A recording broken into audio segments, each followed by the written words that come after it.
Well, something I think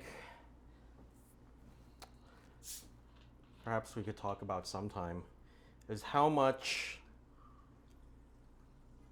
off topic are we willing to go in terms of, because I feel like Dude, there are no rules. well, no, I feel that I'm I'm more of an open book. Although I don't want to put all my business out on the internet. So I wonder like how much do you want to talk about your business or your personal thoughts Nothing. on things? Yeah. Nothing. I don't need that. Yeah.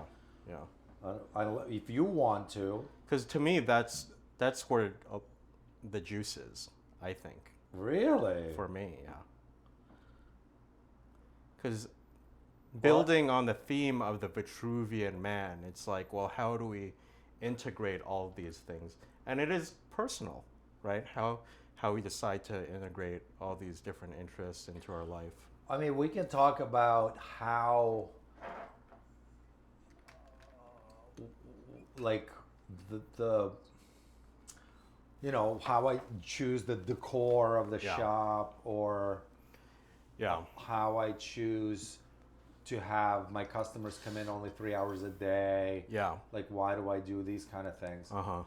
I feel, but yeah, I'm thinking we want like bigger ideas. I want like. So today, what I was thinking is the grading system for humans. Yeah. So, but the grading system, we can do it. We're smart enough not to do it where it's going to offend. Um, I mean, it will offend some people. Yeah. And at the same time, we're not interested in having those people on here anyway. Right. They're- And then we also only have just like 2 listeners, if that. So That's true. I think the bigger risk is if we become something in the future and people But need to go through our records and dig something up, they'll find it and here. we'll get Yeah. canceled immediately. Yeah. Right after we get big, we Right. get canceled. Yeah, exactly. It'll be a very short 5 seconds of fame. Yeah, 15. not yeah, even 15 Not minutes. even 15. It'll be 5. Yeah, so it was like, I think it's interesting how people choose how deep to go into the whole fashion. And then with fashion, everything else comes along. Yeah. Not for everyone. Some Yeah. people are strictly into fashion, then they don't give a shit about like what kind of car they drive. Okay. It'll be like a guy who's like dressed up in Savile Row suits, Right. and then he'll get into a Toyota Corolla. Yeah. Probably not, but Yeah. so there's But some of them are out there. yeah. When I went to get fitted for my Edward Sexton suit, I Wait, asked him you have an Edward Sexton suit? the black one that I always wear. That's an Edward Sexton suit? Yeah. And you met him? No, did you meet him? I never met him. Oh, okay. I wanted. He's dead now, right? Yes, he passed away a year after I bought mine. Okay. I feel a little embarrassed to say it, but part of the reason I got it at that time, and it was a splurge for me, and it was not their full bespoke. It was they outsourced to China, but they trained, or they say that they train all the people in how they want it done and everything, and then it's finished by them. Okay. Yeah, or finished with a tailor here in New York that they work closely with. Okay. But part of the reason I went with them was because I've been a big fan of Edward Sexton for a long time, and I was like, he's getting up there. I see. And if I want something made while he was still around, I really have to do it now. Yeah. So I just got my foot in the door at their entry level at that time. Got it. Yeah, yeah. Well, that means probably never. He has no idea. Yeah, I mean, I'd like to believe that at some point he might have placed his hands on it at some point. But if not, it's okay. It was still made when he was heading Edward Sexton. Yeah. You know? Yeah. Yeah, so you do have that. Yeah. Uh, well. Oh, well, anyway, to loop back. So I was talking to, now their new head, his name I think is Sebastian. Okay. I might be getting it wrong. Okay. But I was asking him, like, tell me, what are some of the, cool clients that you work with?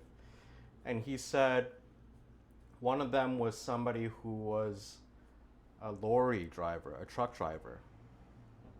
And he just wanted to have a suit to be able to break out on the weekends. Yeah. Amazing. I one, I think that's very cool. And two, I think it's very cool that they think it's cool. Right. I think that says volumes about who they are. It's one thing when you are a millionaire Yes. and you just go in there, and to you it's the same as buying candy or cigarettes at the bodega. Yeah. You just to you it doesn't matter that you just spend $25,000 on 2 suits. Yeah. Yeah. It does, but this guy searched. You really just Yeah. like you did. Yeah. You are gonna search out the person who's gonna be the most. It's not so much about the money. It's like you want the meaningfulness of it all. Yeah, I wonder like how much time he spent going over every little detail, and how many months did he save up for this? Yeah. Yeah. Yeah. So that's much cooler than some millionaire dropping in, Yeah. treating the tailors and the cutters like shit. Right. Because this guy, I'm sure, understood just Yeah. like you did again. Right. You're just like, I hope he touched my suit. Yeah. Forget the fact that maybe. I just hope he gazed upon it. He at was one in the point. same room. Yeah, or just like breathed upon it. Yeah. Those are cool stories though. Well, we're rolling, so I think we should just go from here. Oh, we are rolling? Yeah. Oh, wow. Yeah. You're going to have a hard time figuring out when to start. We'll figure it out together, but I think a candid start is also a good start. Yeah. Yeah. So wait, so you even caught the part where we're talking about what should we talk about? Yeah. Oh, I see. Yeah. All right. Very sneaky. Yeah. Yeah. Well, so yeah, I was thinking the levels of, the more I thought about it, the more I realized it's all such small incremental steps.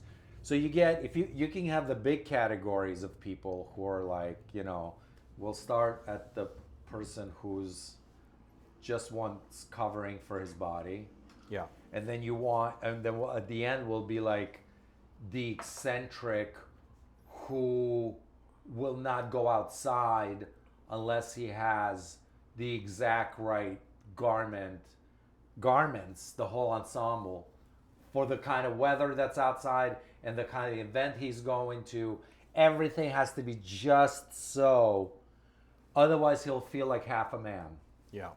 So those are the two extremes. Yeah. So then you have like all that stuff in between. So it's like, I guess it's how much motivation. Yeah. I don't care about this. Well, I don't want it. That's not the plan that's doing this. No, it's it's this not. one. All right. Well, let's here. just. There we go. All right. Yeah. Cover up my beautiful chest. And your new haircut. Oh, my new haircut and I just lost my magnet. So we could talk about that. Yeah. How does one evolve? Or embark on the path, or not embark on the path? Like I'm more interested in like, why do some people go the extra mile and some people don't. Yeah. Because I know extremely intellectual people who think really far out there, like. Yeah. But if you talk to them about clothes, if you ask them about if we're going to talk about shoes and we describe to him our search for our shoes, various shoes that we own, he'd be like, "Are you nuts, dude? Costco, $55.95, and you get yourself a pair of shoes for the year." Yeah. To them, it's a waste of time. It is. Yeah. Yeah. Well, to them, ideas are more. Elaborate on that profile of person you're talking about. They think what is pure and good is ideas, the really big ideas. And that's what they want to devote themselves to entirely. Everything else is just in the way. They eat because they have to. And I'm imagining like a mad physicist, right? This guy is a little bit further along than the physicist. He thinks the physicists are all fools because they're measuring, they're getting their data from the whole trick reality that we live in. So he's like, you have to remove yourself from reality you have to be outside of the storm in order to gauge the storm. Okay. You can't be in it because then you're in it. You can't have an objective view of it. His thinking might be you're fascinated by the trappings of reality instead of reality itself. Yeah. Well, so the trappings of reality have two meanings. So it's the trappings of reality. Well, yeah. But for me, it has two meanings. The trappings of reality are like all the attributes of our reality. Hard, solid table, wet coffee, but also the trap of reality where, is this an illusion? Is this an illusion that we're willing to believe that makes it real? That's how far this guy goes. Right. He's not content, and he has some great arguments, for like the Mandela effect. I haven't experienced Mandela effect firsthand. But what is that exactly? It's where old things that we remember from when we were like young have changed in a minute way. So the VW logo, for the old ones, I think the VW is just V2W, but for the new one, there's a line in between. Yeah. There is, what are some of the other ones? So is he like how our memories change over time? Is that the Mandela effect? Well, we don't know what this is. Yeah. Okay. And somehow it's because of Louis Mandela? What's the guy's? I don't know. Well, he was the first black president of South Africa that was in jail forever. Oh. Nelson Mandela. Nelson, yeah. So somehow it's because of him. There's something about him, and I don't know what it is. But anyway, it's this subtle change that has happened to people where they'll see like a something. They'll see something and then they'll think that was how it always was. Or the opposite. They'll see it and they're like, that's not how it was. Okay. And then they'll watch a movie. Yeah. And like on YouTube. Yeah. And then they'll see like this subtle difference in it. And then they'll run back because they have a videotape from the original when they bought it when it was new. And they'll run back and they'll watch the video again on the original tape that was never taken out of their apartment or house. And then hopefully there is no difference. Okay. But let's rein it back to our original. So anyway, so this guy is a really far out thinker. Okay. So it's not. So what I'm saying is, it's not intellect that takes people who are interested in taking wearing clothes to the next level. I agree. So it's not intellect. Yeah. So again, so that's what we're trying to get at. So we're trying to figure out what is it that makes people want to develop a sense. Just go the extra mile. Yeah, go the extra mile. Whatever it is, Yeah. whatever to each individual, whatever it means to each individual. I look at my own friends. I have people who, well, if we look right now, okay, there's a meme about the performative male right now. They have a very specific uniform. It's a canvas tote with headphones that are not Bluetooth but have the wire on, and then carrying a matcha latte. Okay, but anyway, this is like a look.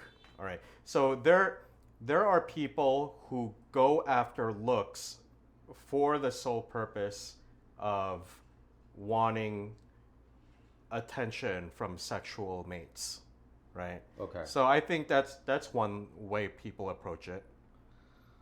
They're not necessarily doing it with any creativity, but they're able to identify trends and they're able to latch onto them, which is a kind of a skill in its own. You know? So they're not the mates they're trying to attract are the people who they think are going to be attracted to what they have seen as a trend on the phone. Yes. So they're not interested in attracting a mate who would think that's deplorable to do that. Because I would think, right. For me, people that would be an ick for you. Oh, like you're doing something, you're walking a path that is so well traveled that it's completely uninteresting. It's even if it is on trend. Trends to me are deplorable. Yeah. Okay. That's if you're gonna do. We're using deplorable in outside of the political context that we usually hear it in. From Hillary Clinton. Okay, yeah, let's not even go there. Yeah, let's not go there. That. So that level, so these people have put in enough attention. I have friends like this. Yeah. Yeah. So they do. And they're successful. It works. Yeah, of course, because if it didn't work, they wouldn't do it. Yeah. Yeah. It's the issue is that they're attracting like-minded people who are also into their only interest goes as far as trends that they have seen. Yeah. So they want this is like when I used to DJ, people would walk up to me and they'd be like, "Can you play something I've heard before?" Yeah. And I'm like, the whole point of hearing a DJ is so that you will learn a new song. Yeah. You would something new.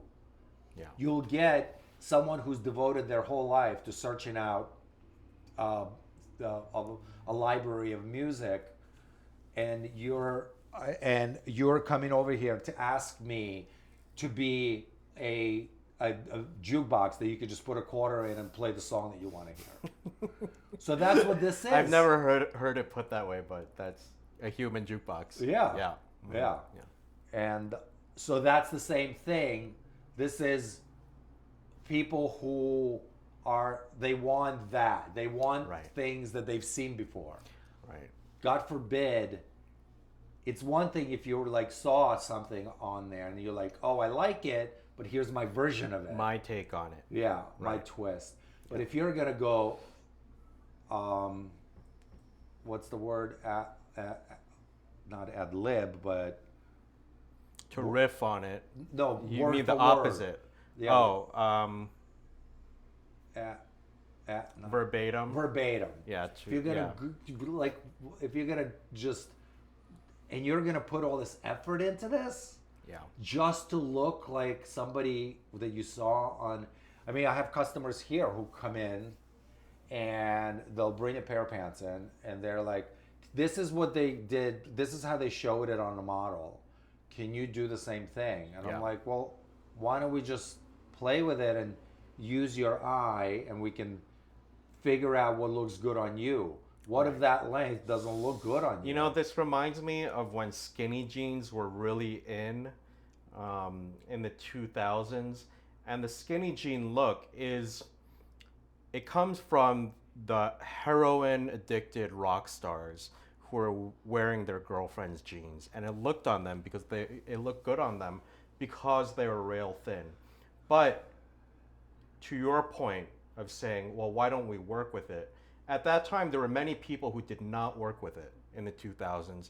And so you had thick bodied men trying to squeeze themselves into these skinny jeans like sausage casing, you know? And I had friends that thought, oh, that's the look. The sausage case, the sausage casing is the look. Where it's like, no, you don't understand where it came from. It doesn't. You don't understand doesn't work on everyone.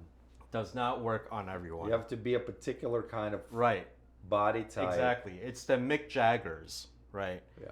I mean, that's who I think of when I'm thinking of that look. It's the Mick Jaggers. Yeah. And the Steven Tylers. Yeah. Yeah. Yeah. All right, so there are people who put effort into it, but just miss the mark. They're not willing, so they put the effort in it, but they're not doing their individual thing. Right. I think they hit the mark. I think the mark that they're after, they hit it. Right. They hit it. They're just not. They're not really interested in making it their own. Because it's in order to achieve a specific objective, and if it meets the objective, then it's fulfilled its purpose. Right. Yeah. Okay, so we have the person who won. So we have the rung number 1 where it's just basic body covering. Yeah. Would this be the next? I don't know if we can really rank them in terms of this is different evolutions. No, I'm not. I'm just. Yeah. I'm not. I kind of don't even want to put a value judgment on it. Yeah. Even though sometimes it might sound like I am, and I am in that moment. Yeah. But in my sober moments, I remind myself to take a step back and accept that that's a legitimate way of participating in this. Yeah. We're not all cut from the same cloth. Right, exactly. Pun intended. Yeah. So we're not, just because I'm saying it starts here and it ends here, doesn't mean this is worse than this. All I'm saying, just for the sake of having a scale. Yeah. So, and it's not a scale that goes up and down. Just like I just want to know. Yeah. This is us just riffing on, because we're trying to get to the bottom of where does the person, when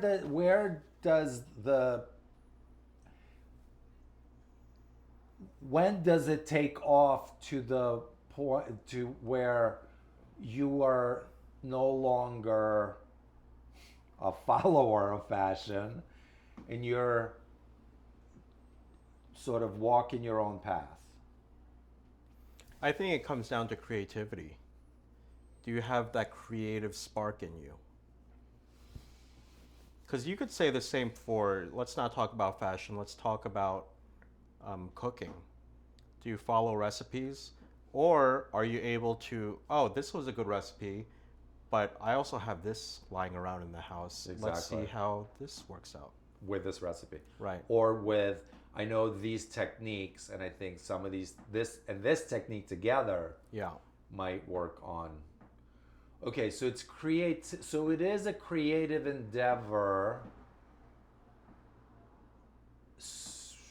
And then there are different levels of that too.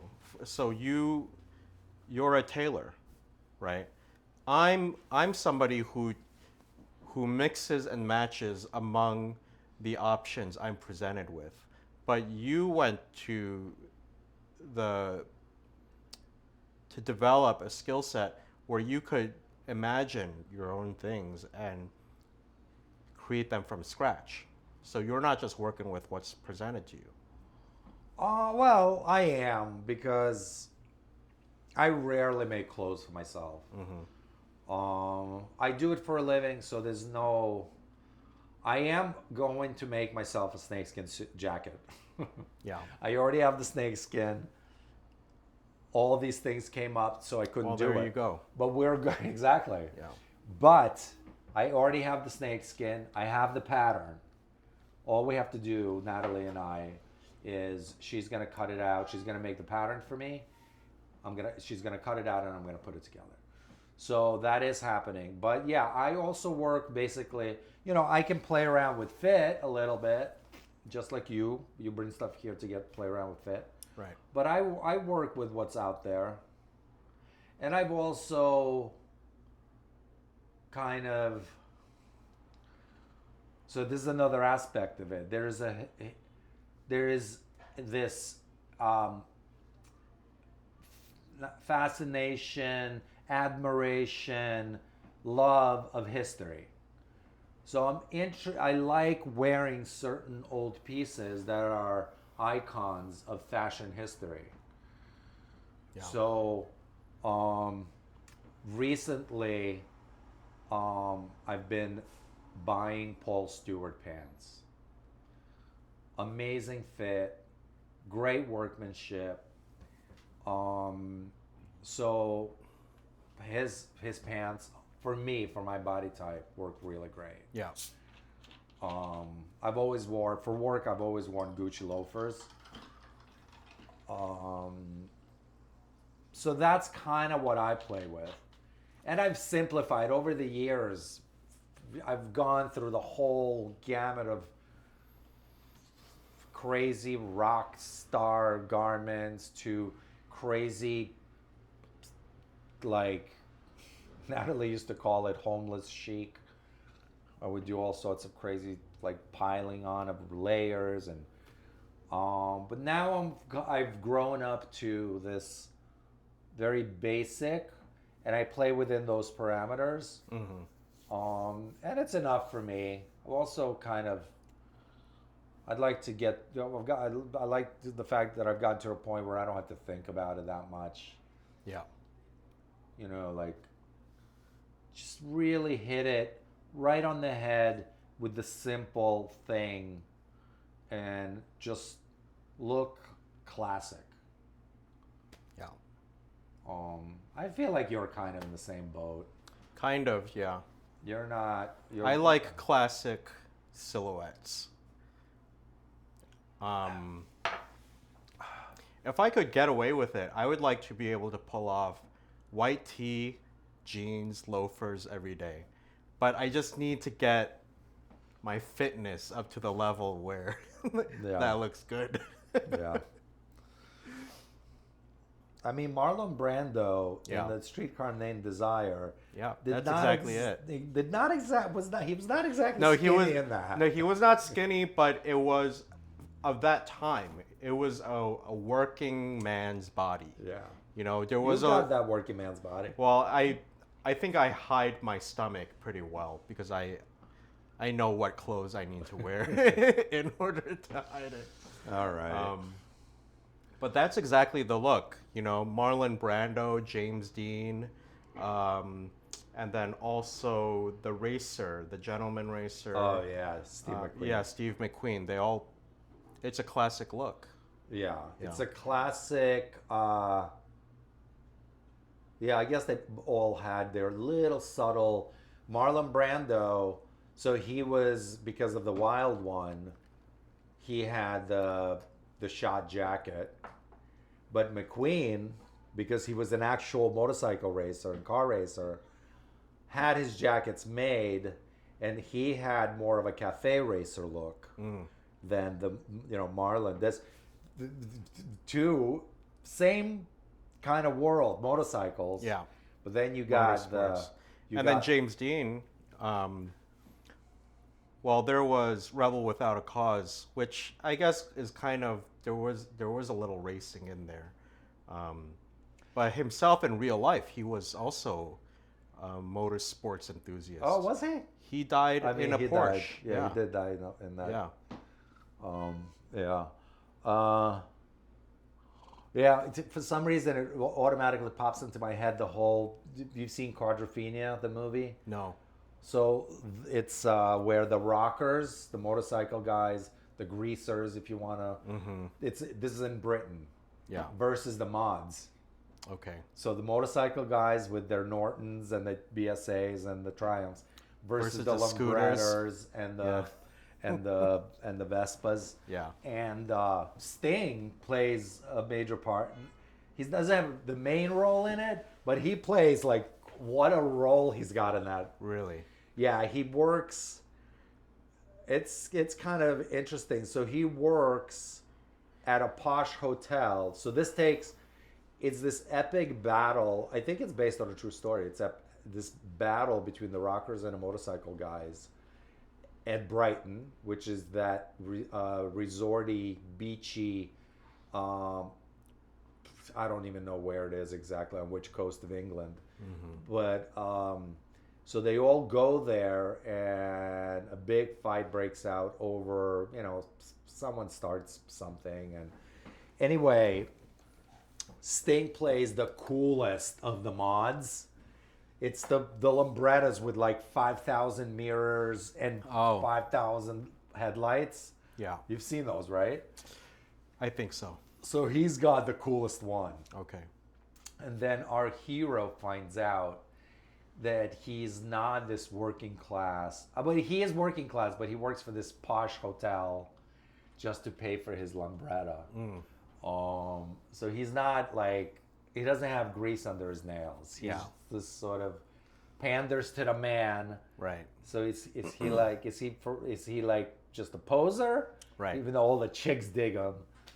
And but you got to see his look. Yeah. It's fucking epic. So that's a good one. We're trailed off again. Well, finish your point and then we could pull it back. Well, I don't even know what my point is. The point, I think, is that you can take the same exact thing and take it in so many, pull it in so many different directions. Yeah. You can be like a guy with the jeans, the rocker guy with the jeans and the t-shirt and a leather jacket, but it could be like a cafe racer jacket, or it could be a shot jacket. Right. And then you're like two different worlds. Yeah, well, those are the different little ways that you could take something that is mainstream and tweak it a little bit to your own taste. Yeah. Yeah. Yeah, and I guess that's where this person who wants to look like somebody on his phone in the trend page that he's seen, all he has to do is just take it to the next step. I guess the next step from there, because they already are putting enough effort into it. Yeah. They're going out looking for these garments. They care enough to look for these garments. So they care. They are willing to put in the time to look for the stuff that they need to wear. They are just not, they don't have the... But you know what? It's like I was walking on Broadway and then I was passing the store called Kith. And I wonder if I'm stepping into hot water here. But I walked by the store and I looked inside and there was nothing in there that looked interesting to me. Of course, they have the name, boldly printed on each article of clothing. Oh, well, that's... And there was a line out the door. Well, and we so have Supreme. Right, and Supreme is one of those too. And so I wonder how much of it is of pursuing these different looks is socially informed versus visually informed. Meaning, were you visually inspired by it, or is it because you are somebody who is peer pressured into it? I don't want to say peer pressure because I think it is a skill. It is a skill to be able to have your finger on the pulse in terms of what people are doing around you. I don't want to say that it's just peer pressure or clout chasing or Well, whatever. Kith It and is, Supreme, and to a certain degree, what was that designer that died with the four arrows, off white? oh, I don't know. All those things I think are just they're just names Yeah, that people, as long as it has that name on it, you know. yeah. I mean, yeah, you can go, you could go to Supreme and it'll be like, I can buy the Biggie T-shirt or I can buy the LL Cool J T-shirt, but it's still. So I see this all the time. The point I'm trying to make is that, okay, the people that head up those companies, they do have a skill and they're able to see something that I am completely tone deaf to. They're able to bring in these people and they'll go ape shit over everything that they put out. And it's something that's so alien to me that I have to appreciate that it is something I don't understand, but there is a skill to it. Well, it's the same thing as McDonald's. It's I do like my chicken nuggies. oh no. I can Yeah, they honestly, figured me out. Yeah, I thankfully I could say I haven't been in McDonald's in probably 30 years. So It's even though apparel is visual, I think there are people who are attracted to clothing because they are picking up a social cue, and then there are people who have a more direct relationship with the article of clothing. It's they see it, it has an emotional impact on them, and they're responding to that. is that is that the people who you're talking I think about? I think those are the more creative people, or I think the creativity does start there. Well, do you think any creative dressers go to Supreme? I won't rule it out. I won't say none. Well, I won't no, rule it. Yeah. well, let me put it a different way. Yeah. Do you think the majority of the people who buy Supreme are creative dressers? No, I think. Look, They I'm just not. want the- I'm, they yeah, just I'm not want the trying to tag. diss them at all. I'm not trying to diss them at all. I mean, look, I live in Flushing, and Chinese guys, they love Supreme, and it's Dude, like, if we're gonna throw blanket statements Yeah. on everybody, if we could say black guys love Supreme, Puerto Rican guys love Supreme, yeah, no, but white guys love Supreme. I'm allowed to say it because I'm Chinese I know, adjacent. yeah. But there's a uniform. It is a uniform. They have the Supreme decals emblazoned across their entire car. I Yes. mean, we see this on It a was daily the same basis. with Off-White. I can't believe you don't know Off-White. It's the square Yeah. with the four arrows pointing into the corners. I probably have seen You've it, seen and I it. just Because it seeped into car culture too. yeah. And they would have stickers all over their car. Okay, yeah. I He never knew died. what that was. Yeah, the designer died, and out of all of those brands, I think I don't know enough about it, but he seems like he was the most interesting. Supreme to me just panders to the lowest common denominator. It's like, they'll never do anything, or if they do, they'll probably just sit on their shelves, do something like creative or weird Yeah. or even classic. They just want a customer of mine was just in here and he told me about this podcast, Throwing Fits. Mm-hmm. And I looked Oh, at it. that's a great name.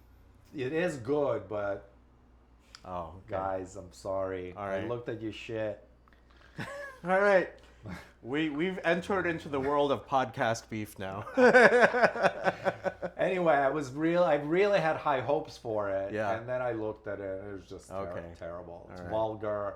Yeah. But their whole claim to fame is they were trying to get guys out of that thing into dressier clothes. Right. Okay. But you look at them and you're like, how are these guys gonna, you got to walk the walk. Well, I think there's also a progression.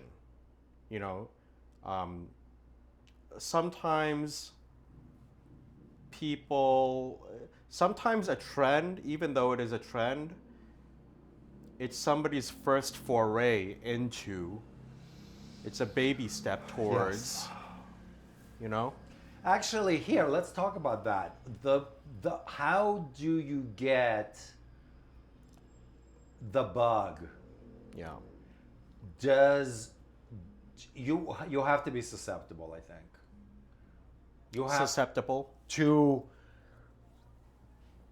not being satisfied with just looking like everyone else. Yeah. You have to we all started looking like everyone else. Mm-hmm. I remember in the 80s, I would buy shit that I would see people on the street and I'd be like, oh, I like what that looks like. I'd go and buy that. I remember in middle school, I was I also had no say over what I wore. Well, there is that. Yeah. So eventually, I guess it could coincide with when you do have say. And Yes. Yeah, I think it comes with you have some of your own self-agency. You need to have some of your own income. Yeah. Yeah, I think that's a very pragmatic but true part of it is, you need to have your own disposable income. Mm. Yeah. And I guess that whole impulse to,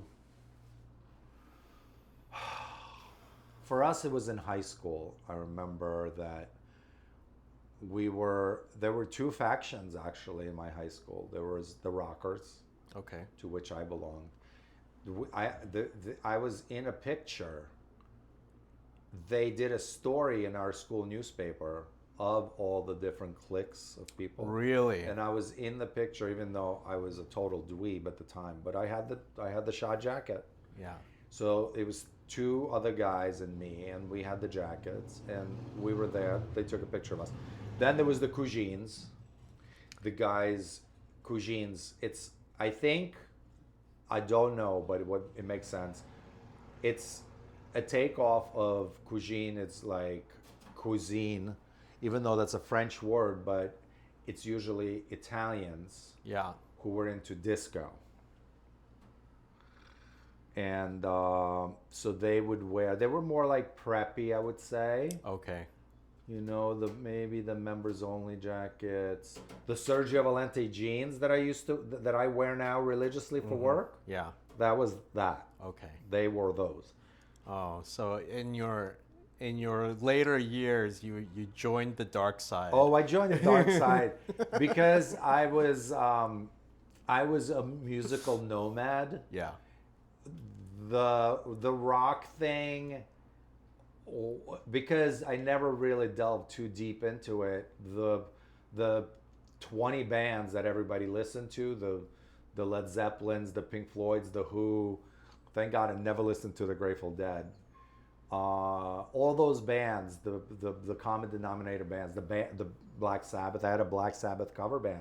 Yeah. In high school. It got boring eventually. I wanted to see what the other side was like. Yeah. And then yes, I went to the clubs and I loved it and I fell in love with it. And then after that, I got into New Wave, which was the third faction. Okay. The New Wave kids. They were considered like the. So you were a little artsy-fartsy. sartorially slutty.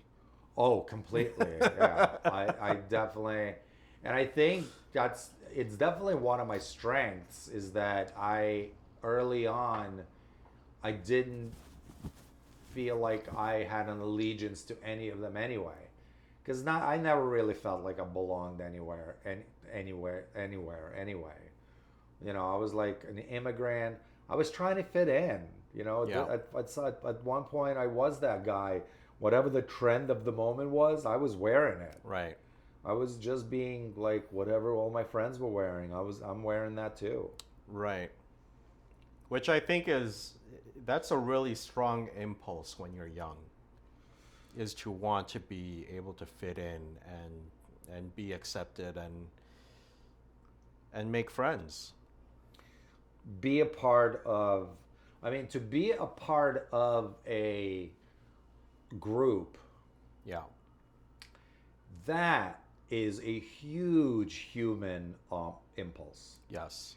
And the social engineers of the world know this so well. This is why we have in schools, we have kids in uniforms, so they all look like they belong to the same club. Then you have the army, you have the police, Yeah. you have all of those things, all those uniforms. Those uniforms are to inform you. I mean, yes, it informs the other side that this is a figure of authority, so that, you know, they've attached that to it. But it's also this whole thing of wanting to belong. Religion To is the an same in-group. thing. Yeah, the kafia. Kafia. Yeah. I've never heard that word. That's what the pro-Palestinians wear, the scarf. Oh, that No. the houndstooth thing. Right, with right. The fringes. Yeah. Oh, okay. Yeah. Kafia. Okay. Yeah. Yeah, that impulse is really big. Yeah. And so kids they do want to belong to a group. Yeah. But so now then we go this is the kid who wants to look like the trend on the phone. Me wanting the leather jacket because all my friends have it. Mm-hmm. But then within that, you're like, I don't want to be exactly like that. So what did I do? I painted the back of my jacket with like a record cover. I put a record cover on the back of one of my jackets. Yeah. And then everybody wanted one. And I made extra money painting everybody's leather jackets. Awesome. And I still have all my high school friends all have at least one. One of them I know has two Wow. of those jackets. That's really precious Yeah. after all this time. Yeah. Yeah. Yeah. They're all, none of them fit into them. Right. But maybe if they have kids, you know, they can Yes. pass it down. And I bet, I mean, that's come around. You know, Yeah. that is back. Yeah. Yeah. Unfortunately, for some reason, I don't have any of the ones I personally owned. And I painted quite a few for myself. And I had some really cool ones, and they're gone. But since then, I've painted some more for myself. So I have quite a few now, the new ones. Yeah. So it's that you're in the group, you're in the trend group, you're part of a group, but you want to be a little different within the group. So that's your this is your first breakout point where you, and some people would prefer to always be in the group. They don't want, because all my friends, whenever I look at people on the street nowadays, and I'm looking at the women wearing their yoga outfits, and I'm looking at it, there's like 5 of them on the street walking right past each other, looking exactly the same. Yeah. And it drives me nuts because I'm like, you have so many choices. You could have done so much more, and you chose to do this. And my friend points out to me that they want to be like everybody else. Yeah. They don't want to step out of that. To them, it's like, I don't know whether it's a comfort zone. They want to step into the slipstream. They want to be carried by the slipstream. It's easy in the slipstream. You don't have to, when you're right in the middle of the slipstream, you don't even have to swim. It just carries it with you. And I think that's the pull of that performative. Yeah, it's like the label is doing something for you. There are girls out there who are about that. And so the label does the heavy lift for you. For that target that you're after. Yeah. So what would that, so that's still in the same category as the kid who wants to look like a little trend bot on his Yeah, on I his guess phone. what's emerging for me is there's a practical reason to dress, and then there's an expressive reason. Right. Those are two different poles, right? Right. And they could intermix. Yeah. Well, they definitely intermix. Yeah. Because you're dressing to cover yourself, Right. even if you're dressing with intent. Well, the practical, there are different practical reasons. There is, you just want to not have to walk out naked.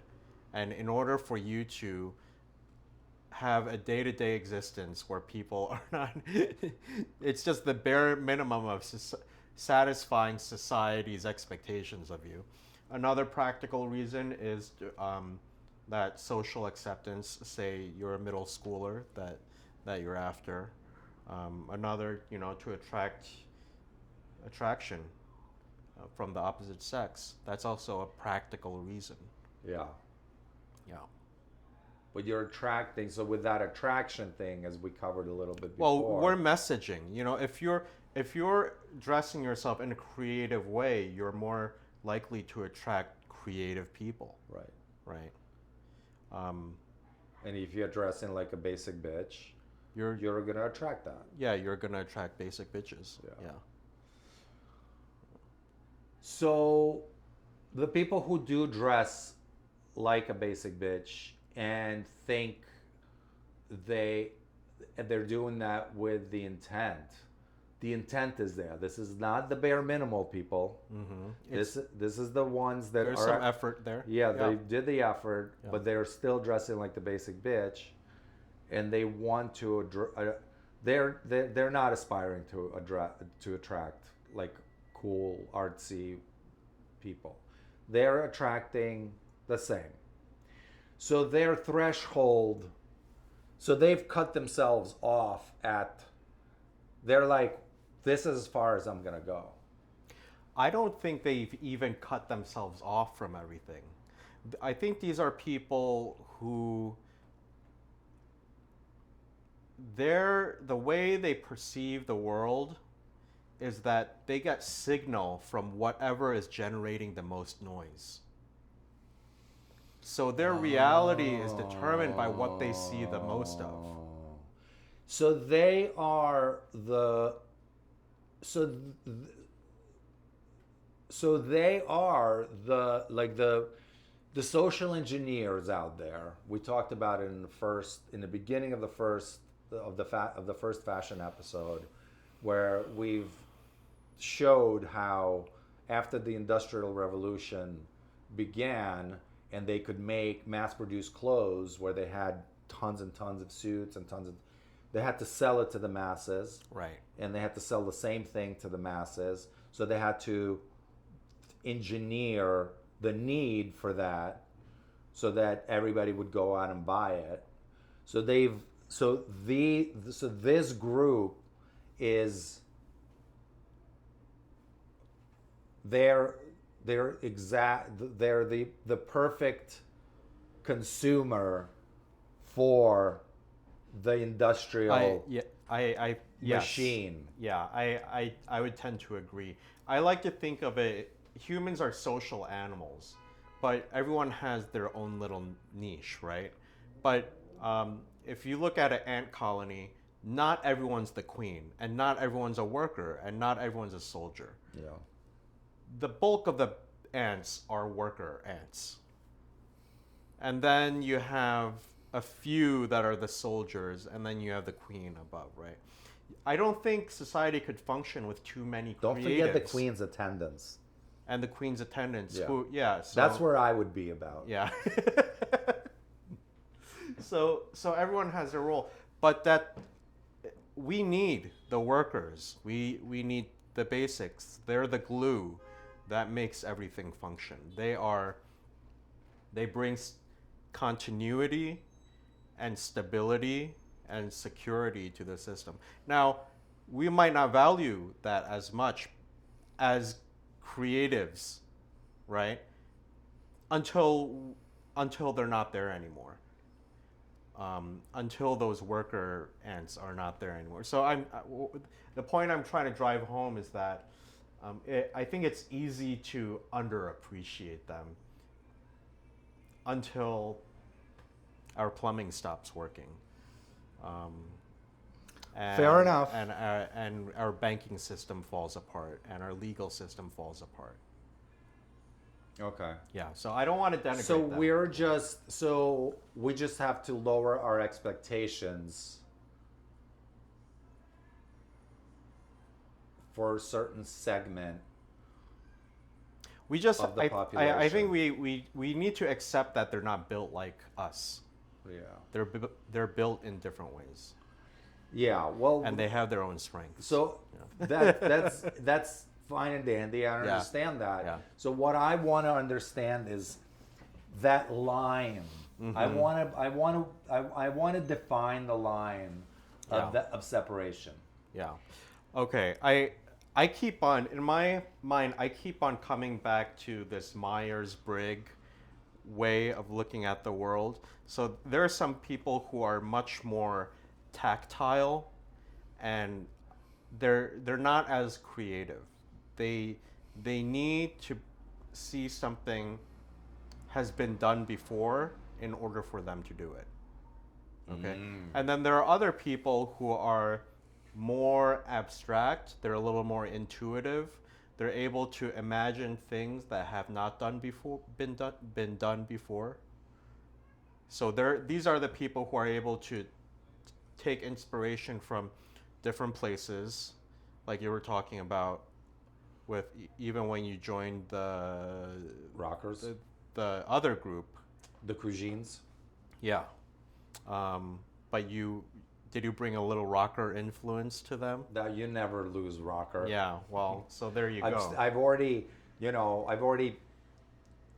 was a frontman for a Black Sabbath cover band, so that'll never leave my soul. Yeah. But then I listened to, I was gonna say the guy who wrote "I Feel Love."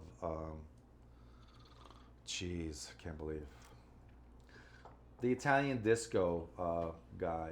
Oh my God. Well, Whatever it going is. back to my original point, Keep going. yeah. So people take inspiration. You get the people who take inspiration from things that don't exist, and people take inspiration from things that already exist, and they just maybe improve on it. Is that what you're saying? Yeah, well, I believe that all creativity actually comes from the latter. I don't think creativity exists in a vacuum. I just haven't seen it, Even when you look at modern art, it was a rebellion against traditional art. So even though they were using forms that were never used before, it was a response to what came before.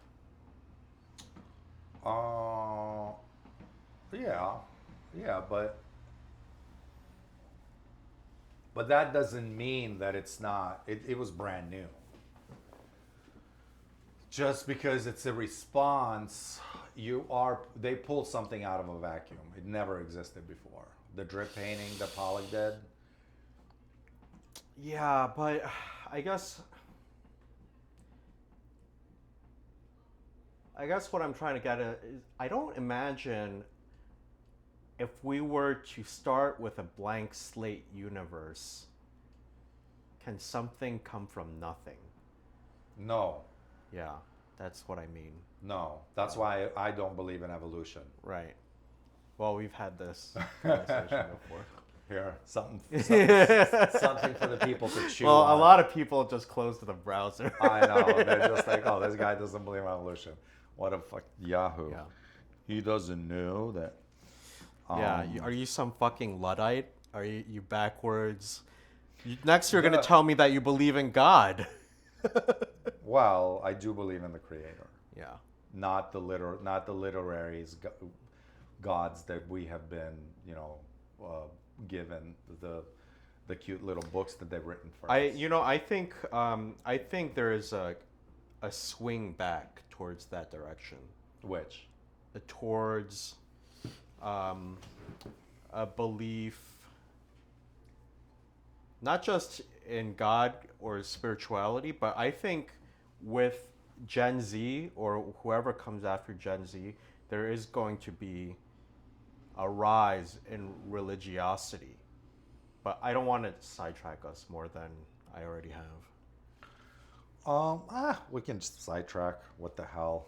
It's our show. We can do whatever the hell we want. Well, I'll just wrap it up by saying I think everything is cyclical, and we've hit one end of the pendulum, and I'm already feeling the pull towards the other side. So that's not cyclical. That's Well, semi-cyclical. it's Oh, you're spin- looking yeah, at yeah. your cycle is like this. Yeah. Got it. So we'll come around this way. It's sporadic. It's Okay. sporadic. We Okay. still move on through time, but Yeah. what's that line? History does not repeat, but it rhymes. Oh wow. Yeah. I didn't know that. Yeah. I don't know that line. That's pretty good. So nothing is created. Nothing can come from. Something cannot come from nothing, and that's why one. I'm gonna just delve into this. Mm-hmm. Evolution. Yeah. That's why it doesn't make sense to me. Okay. Because if like supposedly the fish Yeah. walked onto the plains. Right. I mean, when the first radical fish decided Yeah. to peer out and be like, everybody's been looking outside, but they're like, we're not going to look out there. Yeah. But then one crazy guy's like, sticks his head out and he looks around. He's like, and his friends are like, dude, what's out there? He's like, Yeah. nothing. Uh-huh. Who is gonna go out there? There's nothing for them to eat. Okay. So can I ask you, do you believe that DNA can change over time? Because I want to present to you. I want to present to you the catfish. You know, I don't know the enough catfish about- could survive out of water for a few days.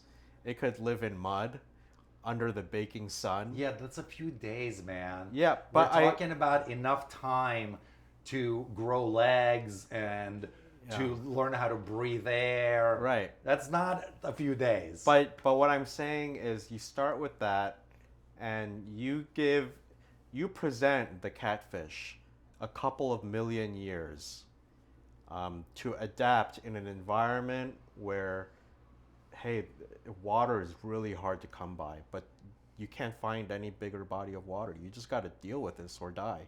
Like, over time, don't you think a salamander might emerge from that? That's what I'm saying. You just finished saying nothing Yeah. can come.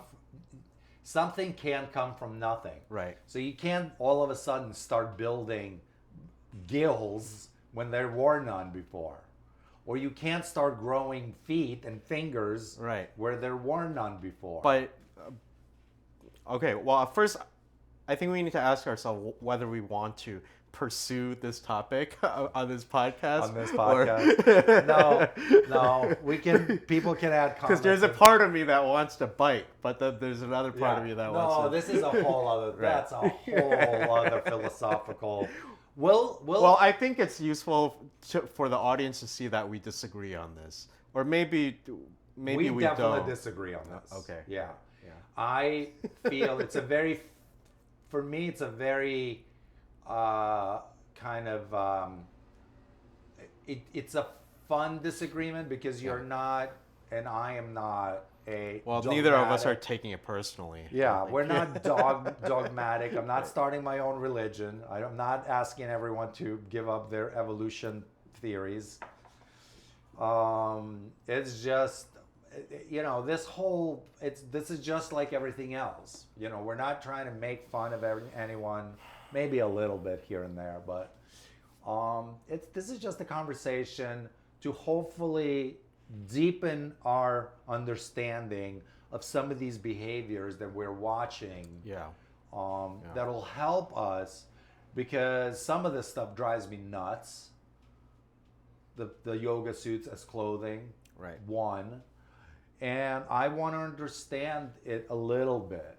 Most people would just be like, we'll just be like, hey, this Yeah. is what are you talking about? That's what everybody else is wearing. Well, Must be, it must be there's a good. reaction from Gen Z. I I read it somewhere. I think it was also a New York Times article where Gen Z feel that it's very what was a word that they used? Insecure, um, for millennial women to be putting their meat out like that, to wrap it up their body in these yoga pants and everything. And so we see it among younger people where they're really bringing back the baggier silhouette. For sure. Yeah, I see it in my shop. yeah. So insecure on whose part? On In that article, they use the word insecure on the part of millennial women because it's like you have to entice people by putting your body out there. You know, it's cheapening. It's cheapening to yourself to to feel like you need to put your body out there in order to entice men. Oh, I Yeah. see. So they're actually doing this on purpose. They're not just following trends. They're actually wearing it. You mean Gen Z, the baggy The- fits? No, Oh, the oh, yoga. millennials. Yeah. They're wearing it because it's sexy.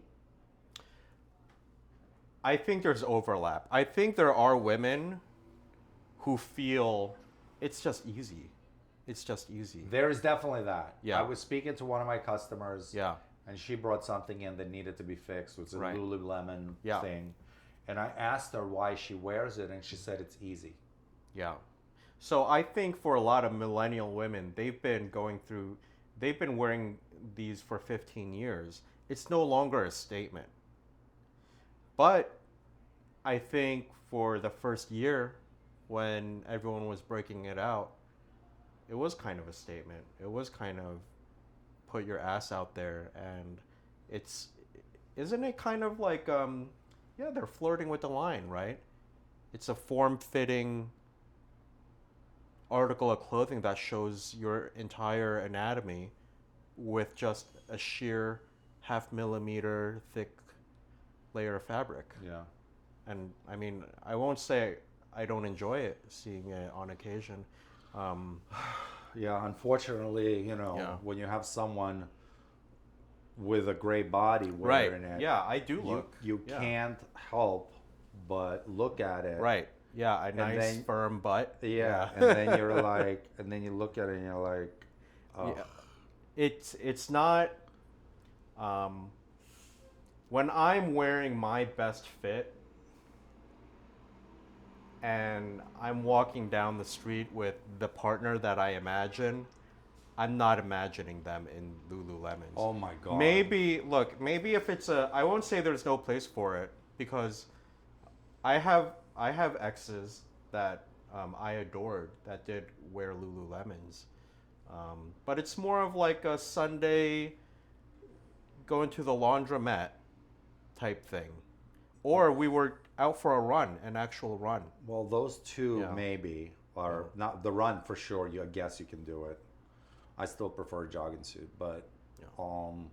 but no, this is like people wearing it to go into the subway, to go, I don't know, go into the museums. Right. I don't think it's going to I don't think it's a statement of desperation anymore, as that article wrote. I think it's just one of the uniforms that have become accepted. Mm. All right. Have we gotten any closer to defining that line? Well, I think I got close when I said it comes from creativity. Yeah. So let's then define what is creativity. You want to have a crack at it? Where do we get that from? Yeah, might as well.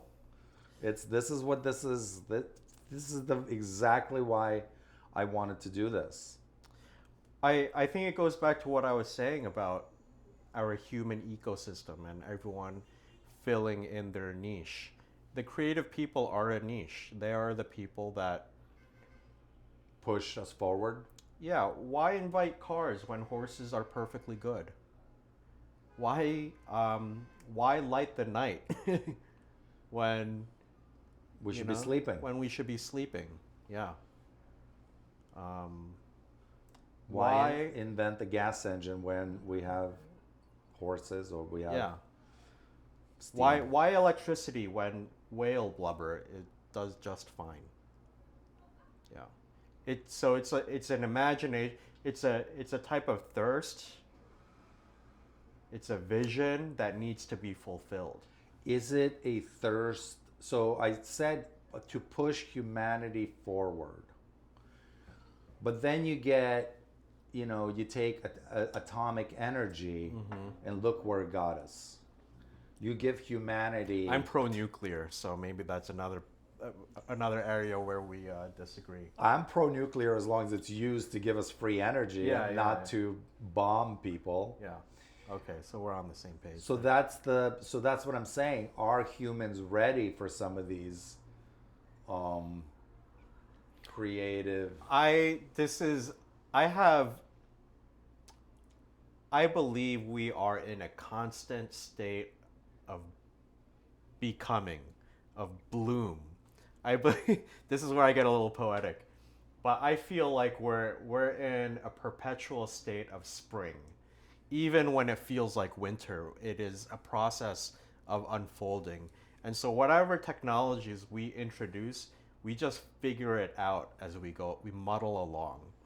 And in it, there is suffering. There's also joy.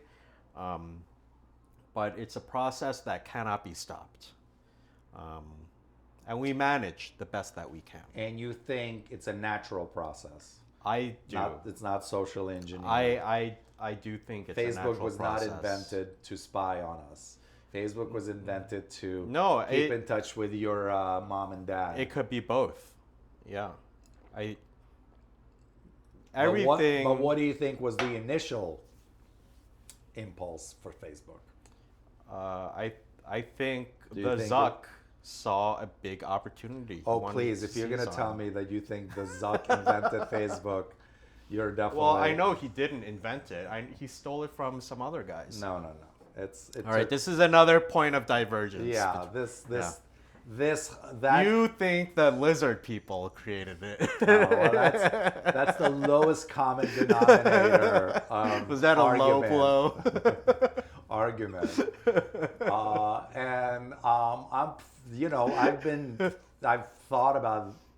I've been thinking this way. Yeah. For 30 years. Okay. So believe me, I've heard it all, and Okay. I'm perfectly fine. And So I'm certainly I can't. I certainly can take anything from you. You can give me the lowest blow. Yeah. I'll take it because I love conversing with you, because I know that at the end of the day, even if you make fun of it, there is, you I will learn. not learn. You will learn. You will learn. You will learn. I just have to say it enough times. Right. Flat Earth. Flat Earth. Flat Earth. Godwin comes back with a Flat Earth T-shirt for the next episode. So, yeah. So, how much of it? But we don't need to get into how much of it is social engineering and how much of it is. But it has been, whether or not it is, like the internet, let's say, it's certainly, I think it was a social engineering release of the way I look at technology. Yeah. Very different from what you think. Okay. I think we've had all this technology, the buildings, these incredible buildings all over the world, from Japan to Argentina to France to every Capitol building in the United States. Incredible Romanesque buildings that I don't believe this current incarnation of human society built. We inherited it from someone, from people who were much more advanced than us. They were actually so I'm gonna go on. Might as well just go spit for it. Yeah, I'm just gonna spit it out. We've been flirting with it for so Yeah, long. people might as well know what a nut job I am. So I'm just gonna lay it on the line, and then you guys can do whatever you want with it. So as far as history is concerned, so we inherited all these buildings from a generation of beings that got taken over, and the first question is how, if they were so superior, how did they get taken over by these inferior? I think we are run by inferior people now. Cavemen. No, it's not us. Us, you and I, and most of the people here are, we're semi-inherent, we're kind of, we have a small spark of us in that from the previous generation. But anyway, and the people who took over and who run this planet now are the ones that usurped power from that previous generation. And how did they do it? Is because that generation was so naive, they didn't even lie. They didn't even know how to lie. They were pure of heart. They were just, they didn't create those buildings with like brick and mortar sitting there going like this. They created it with thought. How far out do you want me to go, kids? There you have it, folks. You sure you still want to subscribe? Well, I think there's an audience for that too. So of course there's an audience for it. But we're not looking for an audience for that. I just want to give people an idea. We've made peace with our overlords. So or I have. Yeah. So because of that, all the technology that they've inherited it. Yeah. All of that was around. If you go back, electric cars existed in 1900s. Yes. And they were great. They were actually really good. But the robber barons needed a way to make money off, and they figured out how to use fossil fuels, and here we are. And I love the internal combustion engine. Yeah. Probably because it's been romanticized in so many movies, so many races, and so many things that we've been propagandized. We have, and I love it, and I'm a willing victim of that propaganda. Yeah. But as far as technology is concerned, they've had all these technologies from the beginning, and they slowly released them. And there's even an argument that most of the people who invent these technologies don't really understand them. They're just... Well, that's true. That's true. So they don't even know how they work, but they got presented this box. They got given the box, and they were like, here, you can use this. Well, I'm in agreement with you there. And this is not a secret in science, is that a lot of inventions, we discover them by accident, and we only come to fully understand what we tripped on after decades more research. Yeah. But you're saying that we might have some disagreements there too. Yeah, Absolutely. you would probably think, oh no, we knew, or some people knew the whole time. It was given to us.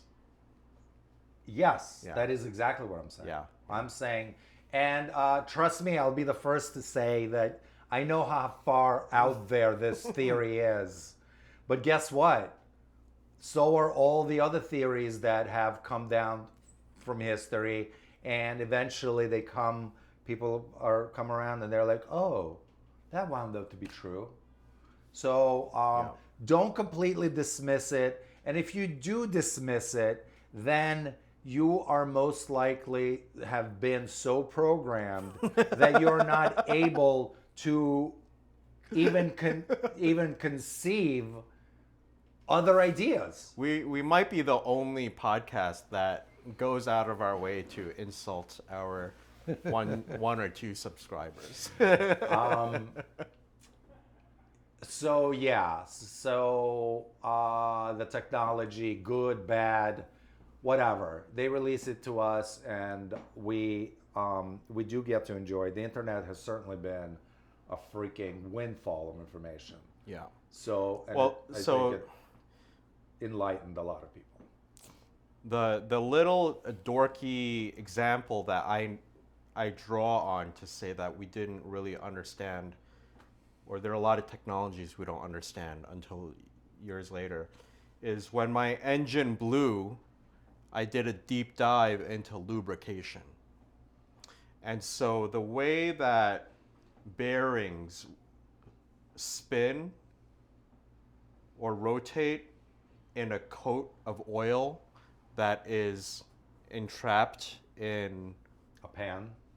not a pan, in bearings, a bearing journal, I guess it would be called. Anyway, as it spins, the oil isn't just lubricating that cam or that bearing and keeping it, minimizing the friction between two pieces of metal. It's actually creating what they call a hydrodynamic wedge. The faster it spins, there are forces that are suspending, pushing that cam into the center of that vacuum space. So there is no friction. There is no friction. It's riding on a wave, basically. Amazing. A 360-degree wave. How did we learn that? There was some guy who drilled a hole into that, I'll just call it casing, and there was oil coming out of that hole that he drilled, which seems normal enough. But then he put a cork in it, and no matter how many times he put the cork in it, the oil from that journal kept on pushing the cork out. Meaning, because of the spinning of that camshaft, it was creating so much pressure in the oil that it could eject like something that was mechanically fastened into that hole. But we didn't know that. We've been using cams for a very long time. We thought that it was just lubricating. We thought it was just lubrication, but no, it was actually floating in that wave, that dynamic wave of oil that we were creating. Yeah. Yeah. So anyway, that's my nerd snippet of the episode. Well, I guess we shouldn't end this on a complete nut job conspiracy theories. Yeah. What else can we? I mean, are you satisfied with the explanation of where does creativity come from? What did we say it is again? Well, I mean, where does somebody? The original question was, what makes somebody want to dress differently? Yeah. And so what I said was creativity. Creativity. Right? Yeah. And where does that come from? Where does that come The from? the hunger, The impulse, yeah. the impulse to imagine To not be like everybody else. I don't think it's about distancing yourself from people. I Not think it's more an distancing. attraction towards something that exists in your mind but has not manifested itself in reality yet. I Okay. think that's what creativity is. I mean, that would be the great question is, and I do want to have a couple of other people who are like really phenomenal Yeah. dressers. I want to ask them this question are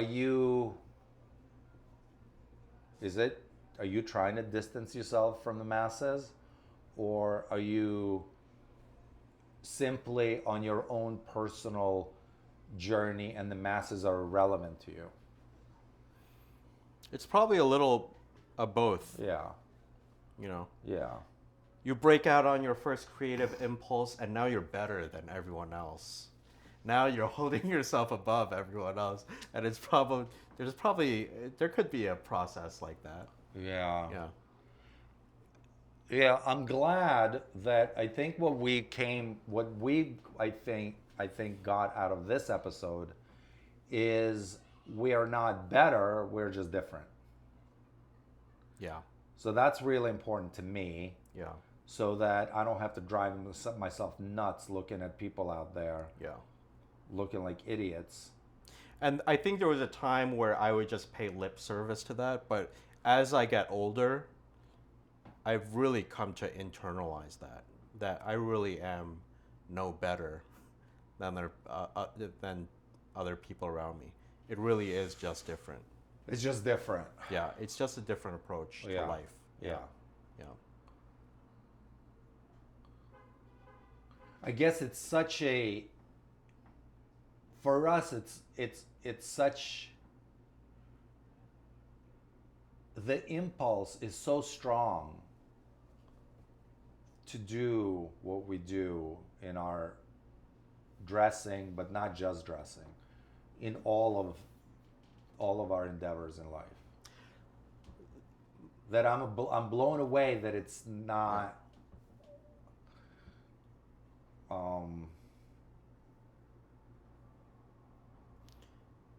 that most people are not interested in it.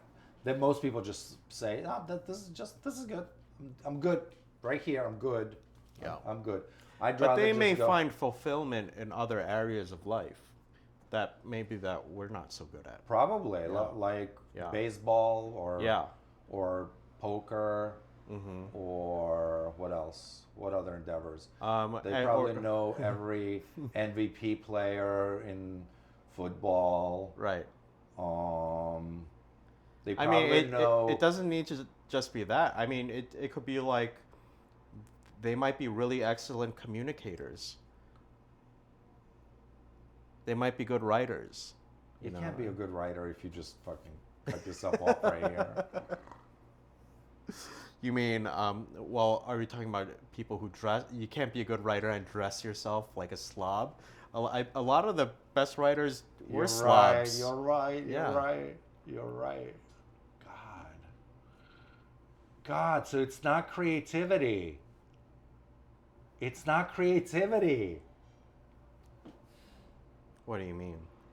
Some of the best writers out Yeah. there, they look like Right. slobs. Look at Charles Bukowski. Right. Yeah. Yeah. Fucking Yeah. animal. Yeah. Love him.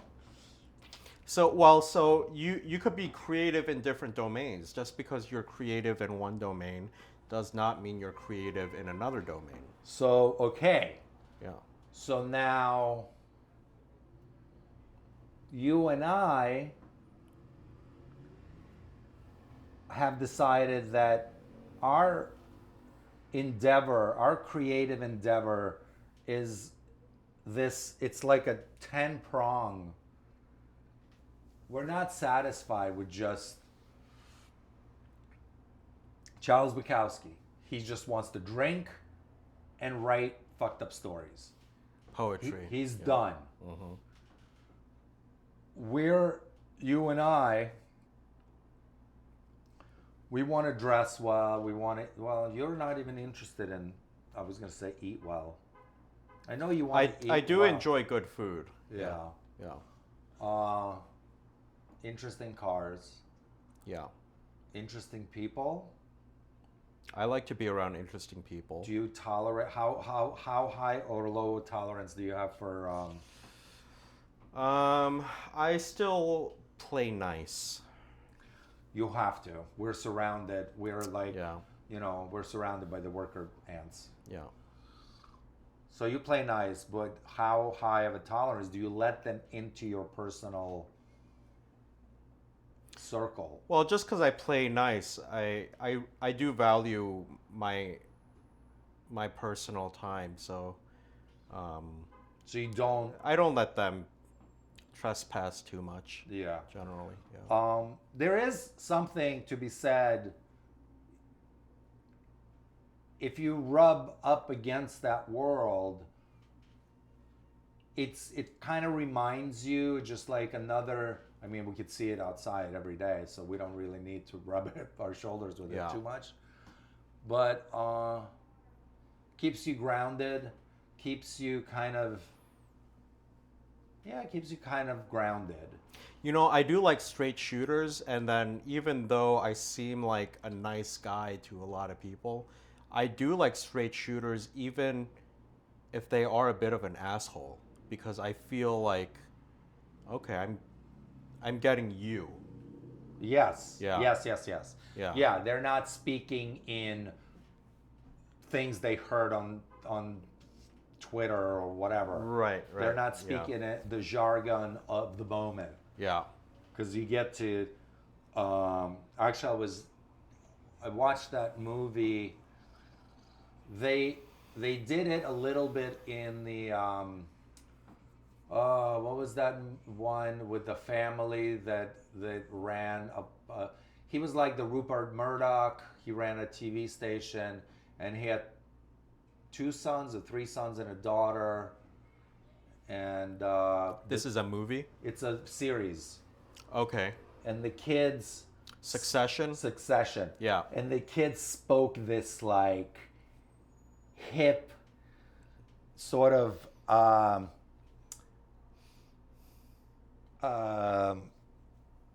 how would I it's sort of like It's a language that is meant to signal that you come from a certain world, and you can't even hear it if you're from outside that world.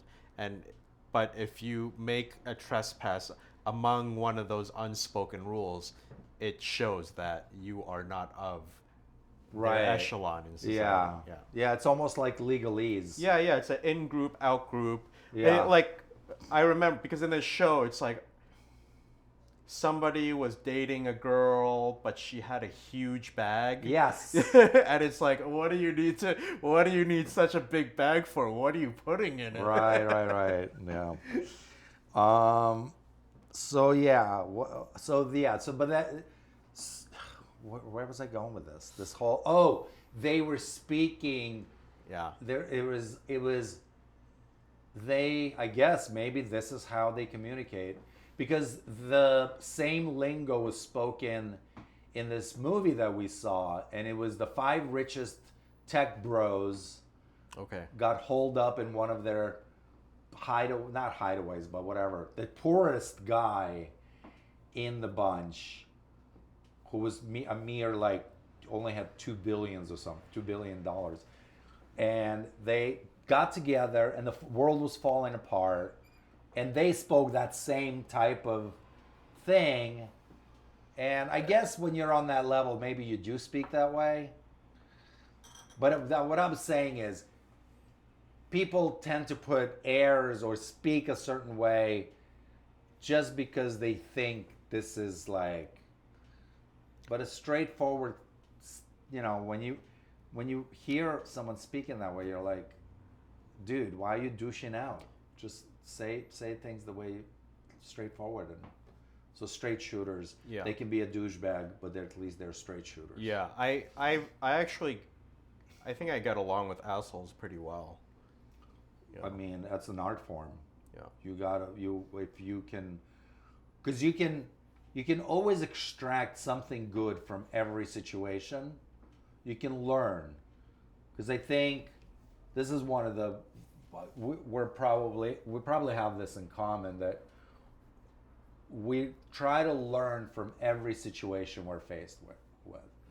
Yeah, I think that's true. It could be like, our back up against the wall, Yeah. things are looking dire, and obviously we'll try to find a way out of it, but we'll also try to I immediately think of, what am I learning from this?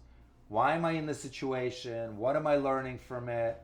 How do I come out of it a better person? Right, yeah. I think when I'm encountering situations like that, I'm asking myself, what do I need to be in this context? What is required of me in this situation? So I try to be as flexible as I can. And Because I can't always change what's happening around me, but I could change my own behavior.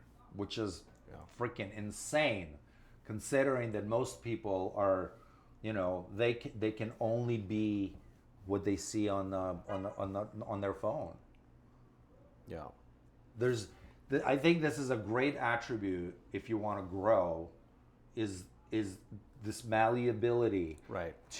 You're not, you have, of course you have your core beliefs. You're not all of a sudden going to become a thief. Right. You're not all of a sudden going to become a heartbreaker. Right. You're not going to be a family buster. Right. You're not going to like start dating. No, there are some certain constraints, but that's where the creativity happens, right? How do I satisfy what this situation requires of me within my value system? Yeah. Yeah. How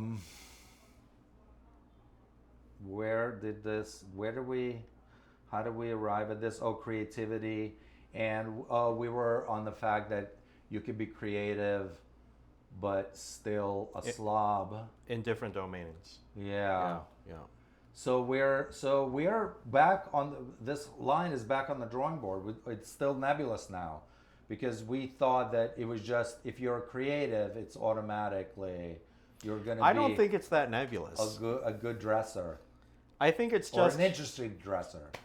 I think it's creativity paired with if you're interested in dressing, a sensitive. I think it starts with what clues your mind or your focus into something is an inborn sensitivity about it.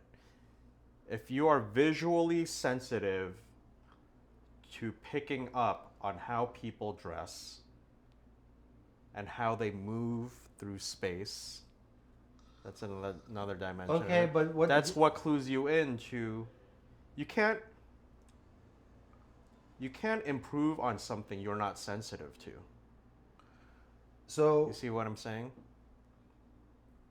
Well, not quite, but I'm gonna add this, and you tell me where we can take that. All right. So Charles Bukowski wrote great poetry. Yeah. You have to be a sensitive human to write poetry like that. Yeah. Even though he was a slob and a animal. Yeah. But we have to concede. You have to be sensitive to subtleties of human nuances of human feelings and behaviors and all of that. But he didn't care what he looked like. Yeah. So the sensitivity. Okay. Yeah. I see where you're going with this. So the sensitivity. So there's an exhibitionism that's a part of it too. Somewhere. Yeah. Now we're getting somewhere. Okay. So there's a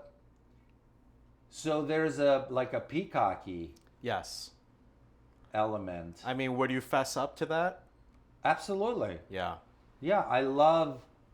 Me too. I love,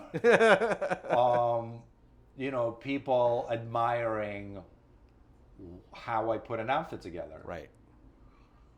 And what do we love about that? It's to be seen. Well, it's not enough to be seen. No, but seen. To be really to be really seen in the way a loving partner might see you. Yeah. I think for me, it's showing people how you can kill with so little. Kill, you mean kill a look? Yeah. Yeah.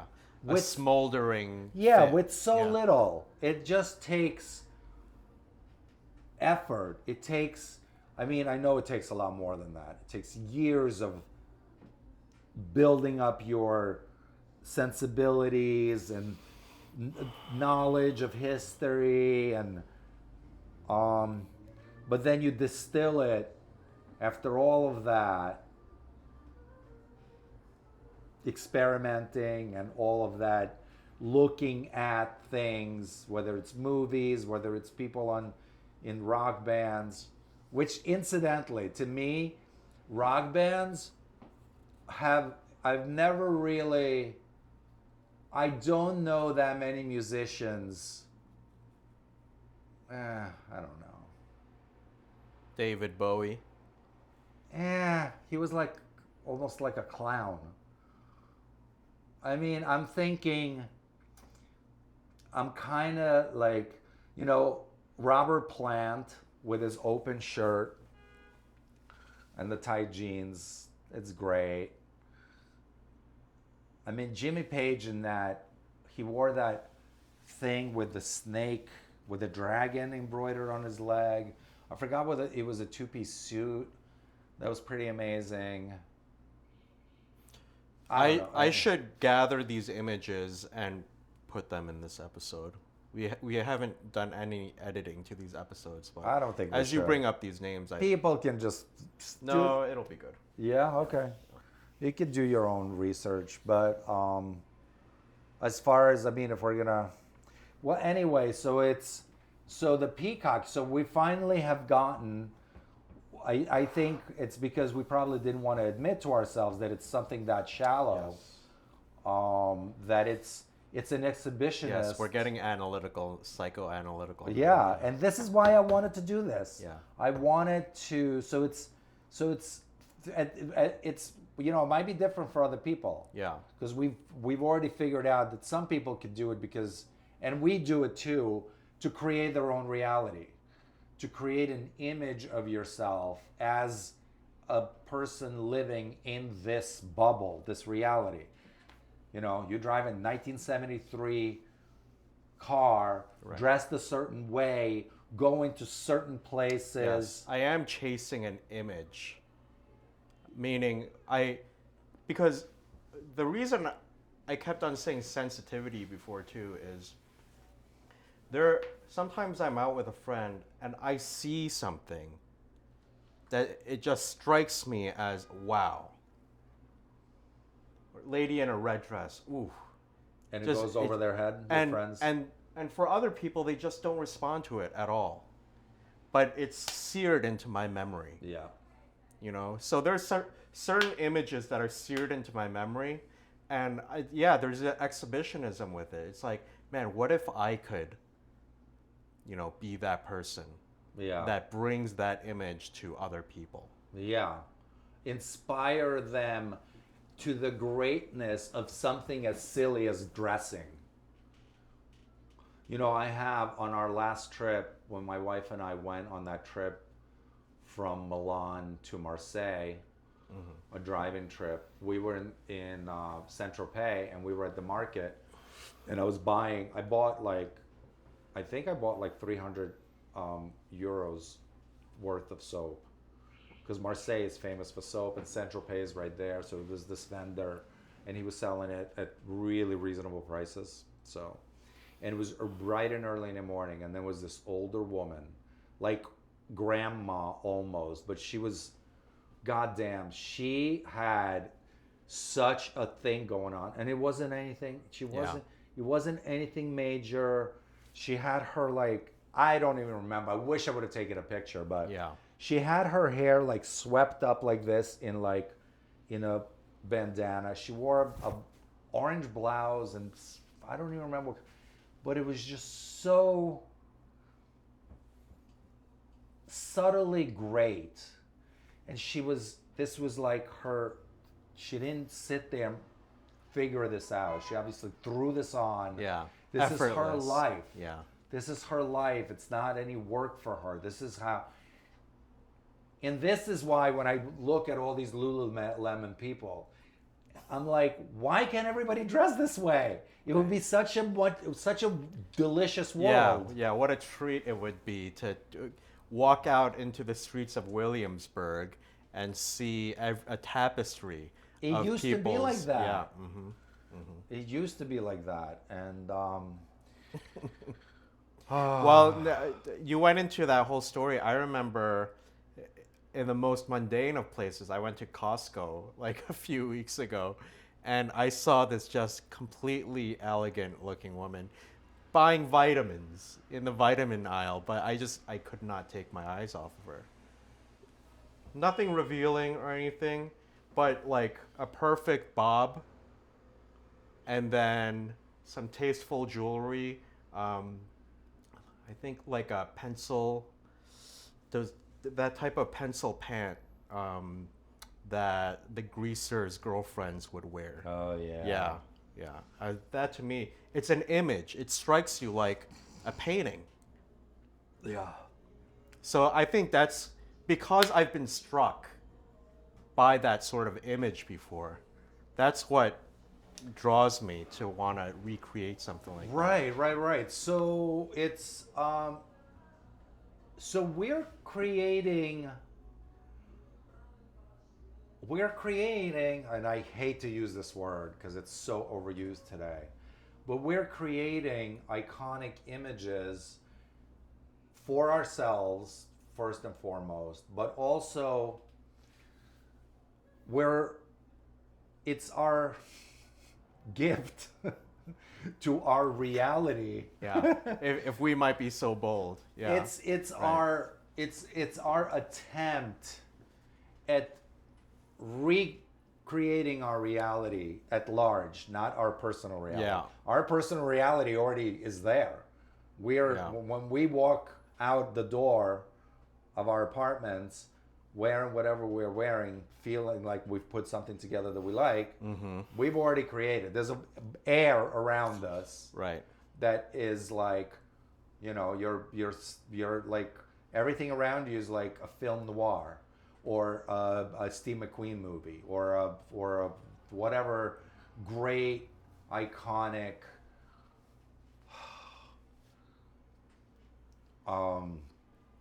social events, whatever.